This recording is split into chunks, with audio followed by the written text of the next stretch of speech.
Hello, friends. Welcome back to xoxo. I am working still on this piece that I'm working on for the workshop that is about the mother wound. I've got a bit of the, I don't know where I am here. Here we go. A bit of the edge of an apron that my great grandmother made, and I'm putting it on as a ruffle around this little heart. I did the same to this one up here, and I have to tell you, I have just spent the past couple of hours like really I don't know what word to say, occupied by this new report that's been filed. I'll link it below, by a high level security military guy, about saying for pretty much, I guess, the first time on record that someone has come forward from the U.S. military to say, like, definitely there are extraterrestrials and we have evidence of them and we have their spacecraft and we have been working on reverse engineering their technology, and that this information has been withheld from the public, and that this guy, David Grush, is saying he's taking it to Congress and saying, like, this is illegal. We should not be hiding this information from the public. So the reason why this is particularly interesting to me is because I have long been, like my whole childhood, I was a firm believer in extraterrestrials. I was obsessed with that movie Contact when it came out. Of course, E.T. came out when I was little, and I was like loved E.T. so much. And I just always felt really clear that that was very real. And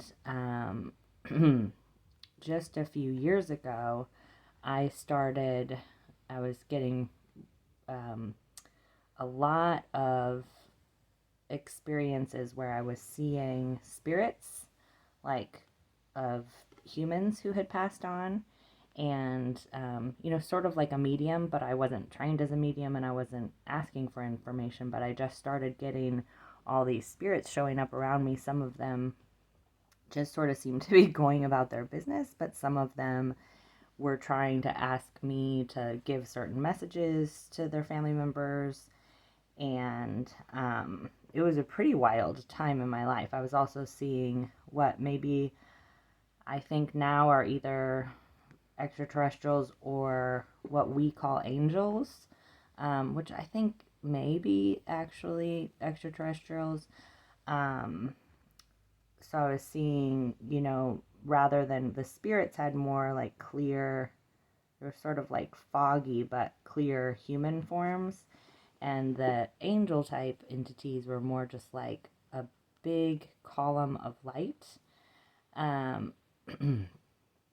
So this was starting to happen, and it was pretty wild, and I was trying to learn about it and trying to understand it, and it was the kind of thing that felt right to me, and I felt pretty okay about it, although it was fairly draining and distracting because I could see them everywhere.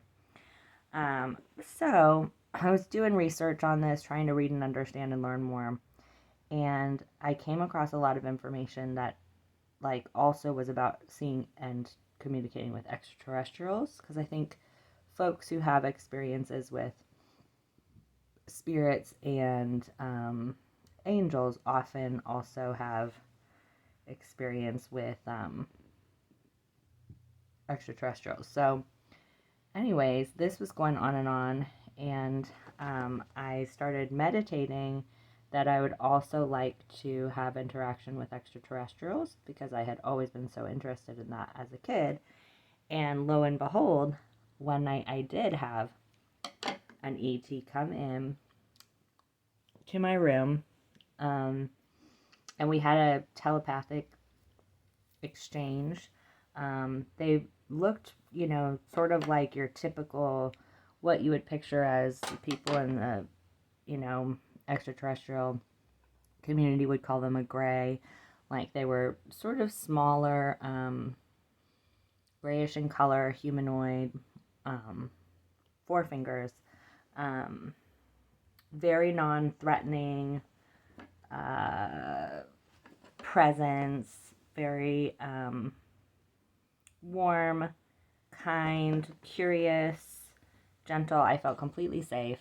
And I was like, oh, can I come up to your ship? And they were like, no, not right now. And then they left. And I just felt great about it and so happy about it, but I didn't really know what else to do with that information. So I just kind of hung on to it for a while. And then at one point, I really felt that same presence come back. And what they communicated at that point was, we're just going to hang around and be available. So anytime you want to see us, you can just let us know and you'll be able to see us and we'll just be here to support you. And they kind of, like, for a good chunk of time, I would say maybe even a couple of months, anytime I thought about them, I would feel them almost physically present, like putting an arm around me. And then and it was very safe, wonderful, very positive feeling. And then I read this book by Octavia Butler. Can't remember the name of it, but she's a really great, like, Afrofuturist science fiction writer. And she wrote about this, is the, maybe Xena,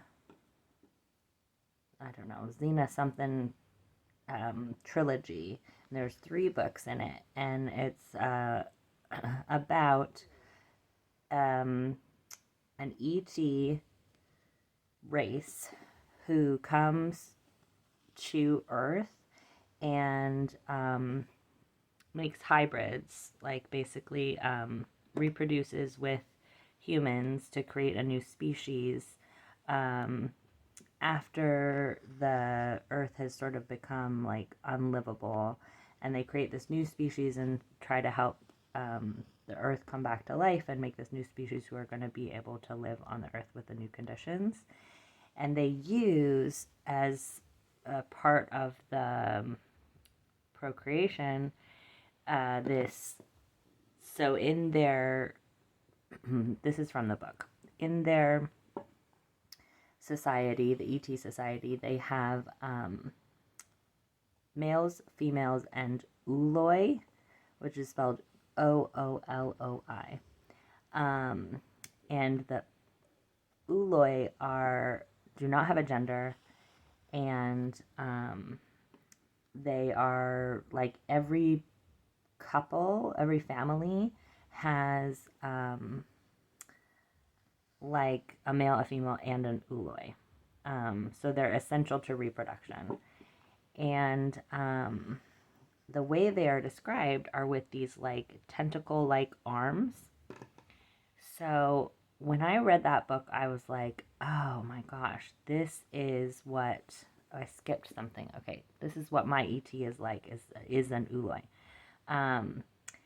So what I skipped was that somewhere along the line I had this, extraterrestrial friend who was just hanging out with me and so nice. And I just had the impulse at one point, like, maybe I should ask them if there's like something they want from me, or if,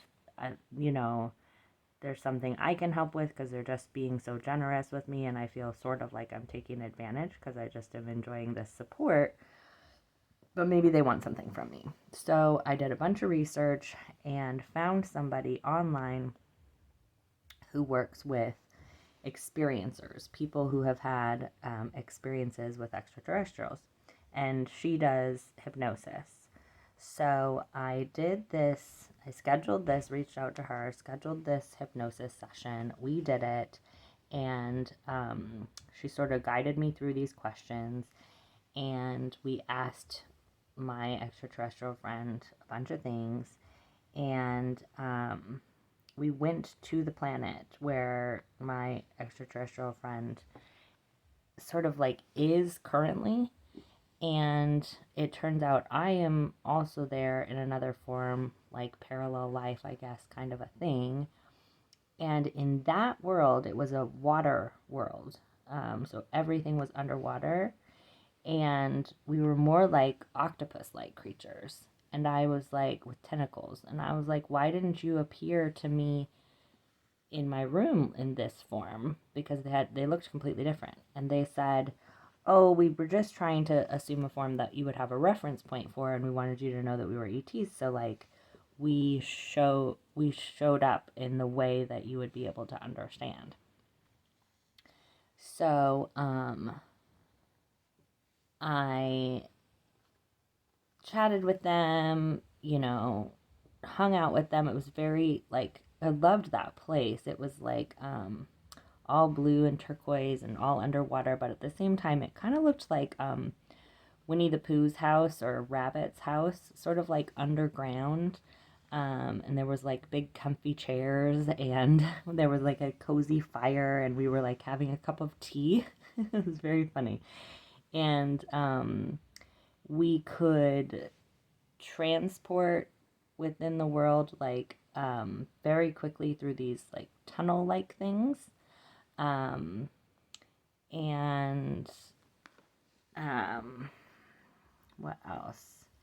And they told me how I had gone to the like Galactic Federation Council, and I had agreed to come down to Earth, and that I was missing my life back over there, but that it was okay because I was willing to do it. I had signed up for it, and that I asked, like, what is the purpose? And they said, like, it's not really worth explaining to you because you're not going to understand it. And I kept sort of asking, and I asked, like, what my name was, and they said my name was the sound that a wave makes, which is interesting because that's my favorite sound. I've always been pretty obsessed with the ocean, and I've also always felt like my name was not the right name. I even changed from my birth name and took a new name, but even that name still doesn't feel right. Like when people ask me my name, I always feel like, ugh, that's something wrong with, like, I could tell you what my legal name is, but it's not my true name, and it doesn't feel like the right answer. So I love that. That feels like the right answer, that my name is the sound that a wave makes. And my friend's name, which also feels really right, is they said it's an algorithm. And I love that answer. So anyways, I asked, what's do I have a job to do? Is there something I should do? And they said, you won't understand it. You don't need to really figure it out yet. But I kept kind of pushing, and they said, it has to do with waves. Which, in that moment, I was like, what does that mean, And they said wind waves, which again, I was kind of like, I don't know what that means. But they did say, like, you're not going to understand it right now, so don't worry about it. But I kind of asked around after, and when you get into talking to people who do, like, extraterrestrial stuff, they talk about how everything in the universe is based on frequency, and frequencies are measured in waves. So it's kind of like a math physics concept, which, interestingly, I have always said, and can't really figure out why, like, if I could do anything, I would go to school for astrophysics, because I have always felt, like, so drawn to that.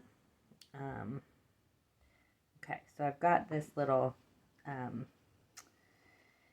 ruffle put on, and these are going to be for the next two portions that I haven't started working on because I've been working on this big podcast, which ties into this whole conversation. So I'll get to that. So I'm going to stop on this, but I I cut a t-shirt, cut the sleeves off, and I made them into fringe, but I kept the little edges. And I was thinking this morning, I was like, should I throw them away? What should I do? I was thinking, I think I want to make a little rosebud out of it. So I think I'll just do that as we chat. Finish this up. So, okay, so where was I? So they said it was going to have something to do with waves. I feel like I should have a little piece of fabric to sew this rose down on. One second.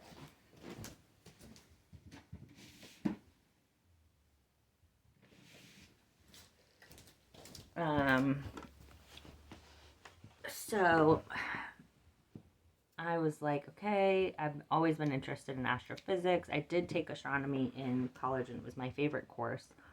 But then, and I was into math and wanting to take more math, but then I had some of those Christian folks discourage me from that and sort of communicate like, why would you do that? That's not going to be useful in your life.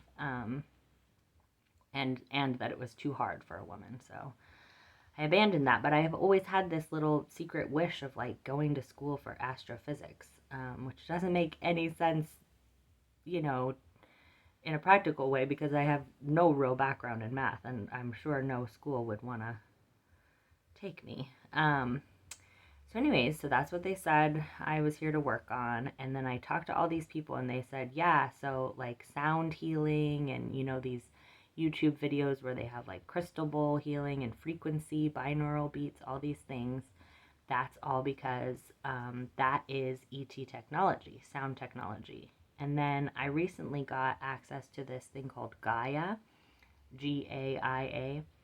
And it's like a TV channel that is all about like paranormal and sort of non-traditional healing stuff. And so I've been watching a lot of that, and sure enough, like all the sort of, you know, ancient sites that are really um, well known, like the pyramids, um, and what's that place called with the rocks? Stonehenge. They are all coming to realize that these are based off of tones, that they think a lot of these were built with technology that worked with sound waves to move these huge rocks. And there was this guy, I forget his name, who like moved all these pieces of coral. If you Google Coral Palace or Coral Castle, he used these little tuning forks that were based off of some drawings, I think Egyptian, from the, what are they called, pyramids, that they could move it using frequency. Anyways, all of this to say is that the frequency waves thing is like, makes sense in the context of an extraterrestrial saying, that's something I'm going to work on. So I still don't understand it, but I find it totally fascinating. And they also talked about in the hypnosis, like the woman was asking, like, how did you get here? Like, did you fly on a spaceship? And they were like, oh no, we don't need to do that. Like, anytime you see anything about a spaceship, it's just, we made that up because you all think that vehicles are the only way to travel. And like, we just think where we're going to go and then we go there. And they were just like so confident. And when I listen to the recording, it's amazing because I'm talking as the octopus-like creature that's on that other planet answering her questions. So it's me talking, but you know, I'm saying that I'm that other being, and my voice is totally different. And like the way I talk is so confident is really different than how I talk in real life. And yeah, it's fascinating. So yeah, so when I was this morning taking a walk, I was like listening to this thing that led me to, it was about that like we are a hybrid species and that we were created basically as like slaves by this thing called the Anunnaki, which that's a whole interesting rabbit hole if you want to look it up, the Anunnaki. Um, and that we are basically like AI, a little bit like a hybrid species, where we were given certain technology to be able to do this certain job for this species on another planet that needed gold to be able to protect them from the sun as they travel. Okay, so then I was looking up more about the hybrid species, came across this woman. I was talking about that and talking about how um, we are. I'm trying to make sure I connect all of these dots because it's all just like brand new information to my mind. So she's talking about how the government is basically in cahoots with these um, ET species who have been using us as slave labor, and that they're they're aware of this and keeping it from us.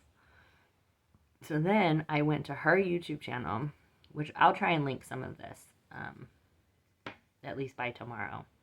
Um, so I went to her website, and sure enough, there's a thing that's like breaking news that actually yesterday, this guy named David Grush, like I said at the beginning, came forward saying the U.S. is hiding all this stuff. And so there's this whole group of people who have been studying ETs and UFOs and all of this for 75 years and been trying to expose the government as hiding it, are like so happy. And they're all these really older people, which I'm curious, like, why weren't there younger people in this group?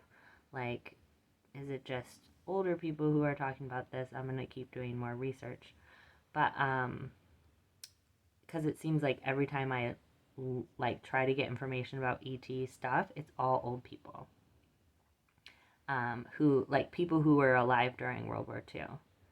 So then this woman says, as their like her like closing statement, that that what we need to know is that World War II was an extraterrestrial war using humans as the soldiers. And I tell you what, my whole body was like, when you hear something true, my whole body was like, yep, that was true. And I just feel like it makes so much sense that the elite have made a deal with these powerful extraterrestrials to continue to control us. And I don't know if I'm going to post this. I'm just letting myself say all of this, and we'll see if I post any of this. If I do post it, know that I sound crazy, and that part of me making this YouTube channel is to stop doing the things that I'm expected to do. So part of it is I do just want to go for it and just talk about all this wacky stuff. Because here's why I was inspired to do this. Because at the end, they were like, if you've had an experience, this is the time to speak out about it, because in this moment we have this little opening with this guy coming forward, and the Senate is gonna look at it, and if the Senate receives a whole bunch of information, everybody starts talking about it, then it's gonna be harder for them to cover it up. So I was like, okay, let me see if I can get up the gumption to put this out there. So I am here to tell you all of this sounds so true to me. I am here to tell you that my extraterrestrial friend really just is great. So great. I'm not saying that all extraterrestrials are great, but they have been a very kind and supportive presence in my life. And it makes perfect sense to me that there would also be extraterrestrial groups that are not so great. And my extraterrestrial has said, like, yeah, we're helping you to not like use nuclear weapons to keep you all safe. We're trying to give you our technology so that you don't have to use fossil fuels, blah, blah, because we don't need any gas because we understand transportation is just through sound waves, and that you don't actually need to have like money, that money was created by the Anunnaki as a way to control you and keep you enslaved, but that there is free energy technology that can easily be used, and there's no reason why you have to like be in any of these like oil crisis, and like everything that my ET has like talked to me about has once I find information, groups of people talking about ET stuff, it's all the stuff that they say, which is just wild. um and um So, all of this to say, if you have one of these experiences or know anything about it, share about it, tell people about it, because I do think that whether we're being controlled by just an elite group of people who's just a government, or we're being controlled by, extraterrestrials in coordination with the government, it doesn't matter either way. Like, we can agree that the way the world is working right now is not great, and there are enough resources for all of us. There's enough food for all of us. There's enough water for all of us. Like, we don't need to be a part of these huge wealth building things, There's health technology. That's another thing that I feel like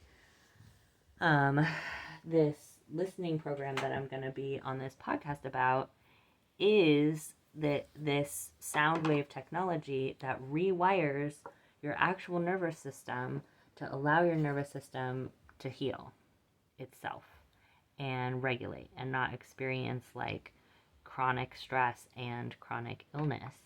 And I feel like the woman whose podcast I was on yesterday, it hasn't come out yet, but when it does, I will share it. She is going through this sound program with me because I'm like a certified provider of it. And I was thinking it was like really cool from what I had heard of it. But now that I'm experiencing it with someone who is also like an ET experiencer and who believes in these sort of like paranormal things, and someone who's so in touch with their body and who has had like a lot of paranormal experiences and does a lot of meditation, it's having like a huge impact on her physically. And clear, like already within the first half hour, it's having a positive impact on some of her like chronic physical symptoms, which I just think is amazing. And I feel like we are sitting on, you know, health technologies, transportation technologies, energy technologies, um, just endless technologies that are very beneficial to our society and needed. Um, you know, that it's like at a critical point where we need this stuff. And that it's all ET technology. And I feel excited and hopeful. I feel a little confused and like, what am I actually supposed to do with this information? And am I really supposed to talk about it to, this small group of sweet people who like to sew? It doesn't quite seem like the right audience, but I am trying to trust, this message that if you do something that you enjoy and you do it with kindness and generosity and you share it with an open heart, then it will have a positive impact. So I am offering this up. I know I sound a little cuckoo, and if you want to not listen to me ever again, that's totally fine. But who knows? I'm just trying to trust, and I will keep doing what I do. And I'm not going to talk about extraterrestrials every time, but I just felt like I was supposed to share this today in light of this you know, big breaking news, and I'm just going to trust that you'll take what you like and leave the rest. And if anybody is meant to hear this, then I'll have done my part. And on another note, how cute is this? Who knew this little t-shirt hem would make this gorgeous rosette? I have never done this before, make a rosette. So I also am delighted at how easy it is. It's basically just a spiral of ruffle. Do you love ruffle? I love ruffles. I don't know what is so appealing to me about them, but I just love ruffles. And this is darn cute if you ask me. Let's do just a couple stitches and we'll look at what it looks like. But I am delighted. This is super adorable. And isn't that blue color pretty? And I was so happy that this t-shirt, I bought it extra big because I've really been loving very roomy clothes lately. I've given myself permission to just buy super big clothes and have them be so cozy and comfortable, and I'm loving it. But the sleeves were a little bit longer than I would like. They just felt kind of funny and bulky. So my grandma used to make fringe on stuff, and some of my family members used to make fun of her for it, but I always thought it was pretty darn cute. And I've been following this amazing YouTuber named Tracy Myers, I think is her name. Here's the problem with when I do these, and then I don't listen back to them before I post them. And throughout it, I know I say, I'll link at that, I'll link that, I'll link that. And then I don't have any recollection of all the things that I said I would link. So my sincere apologies. But Tracy Myers Handmade, I think it's called something like that. TC Myers, maybe. She's fantastic. She makes the cutest things, clothes, from thrifted stuff, and it's like awesome. I love watching her videos. So she does a lot of fringes and ruffles, and so I kind of got inspired by her to just be like, I love these. I don't care if anyone thinks they're funny. I think they're fantastic. So I just decided one morning when I was getting ready to go to my kid's soccer game and I wanted to wear that shirt, I'm like, I'm just going to make these sleeves fringe. So I cut off the bottom of the sleeves and then cut up and made them fringe. And I love it. I think it is so fun. I put fringe on the bottom of the shirt too. Okay. Here we go. How cute is that? And now, because it's on this little piece, I could just sew that onto something. Oh my gosh, I love it. See, this is the joy of this, just little scraps and a little simple thing. There was only a straight stitch this whole time. I just tucked it, tucked it, tucked it, tucked it as I went around. And we got to find out that everything is run by an extraterrestrial species. Oh my heavens, this funny life, isn't it? Okay. I love you all so much. And I will see you back soon. And if you've got any other inside information on this whole ET thing, you let me know. Okay. Talk soon.